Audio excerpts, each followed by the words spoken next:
책 한 권을 맞아요. 처음에 책 읽을 때는 책 한 권 읽는 거 되게 뿌듯하잖아요.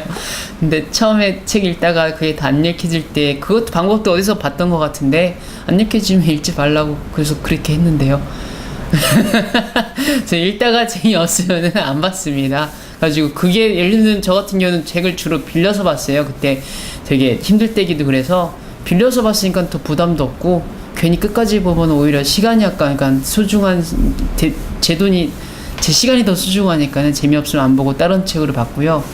그다음에 책 한 권이 아니라 이제 아예 책 자체가 읽으실 때가 있었어요, 몇 번.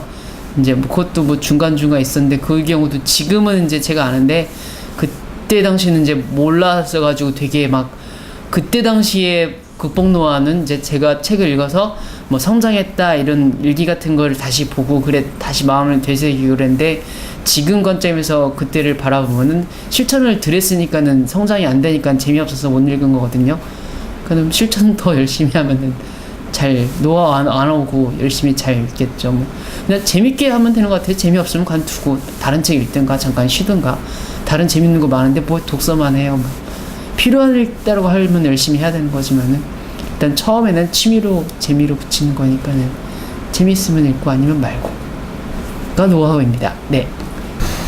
저 같은 경우는 그 서양 철학을 빼고는 안 읽히는 책은 없어요. 그래서 어떻게 보면 저는 이제 뭐 그런 쪽에서는 잘 모르겠고, 그런데 뭐 서양 철학 같은 경우는 굉장히 힘들죠. 예를 들면 어떤 책은 처음에 페이지를 열고 그 책의 마지막 뚜껑을 덮는데 몇 년, 뭐 3, 4년 걸리는 책도 있고, 그런데 그때는 역시 이제 책을 읽다가 두 가지가 보통 나오는 것 같아요. 그러니까 보통 처음에는 책을 읽다가 덮고 다른 책을 읽죠. 다른 책을 읽다가 보면 이제 그 책이 고플 때가 있어요. 그러면 그때 또 펼쳐서 또 읽고, 이런 방식으로 해서 그 책을 뭐 1년이나 2년 안에 끝내면 그때는 참 좋은데, 그래도 좀 그게 막 3, 4년 갈 때가 있어요. 이게 처음에 한 30페이지 읽었는데 도저히 힘들어서 덮고 다시는 잊어버리는 거죠. 그러면 이거 꼭 읽어야 되는 책이다 그러면은 이제 그때는 정말 이제 특단의 조치를 취해서 방에 이제 틀어 박혀서 그 책만 펴놓고 다른 건 모두 다 안 하고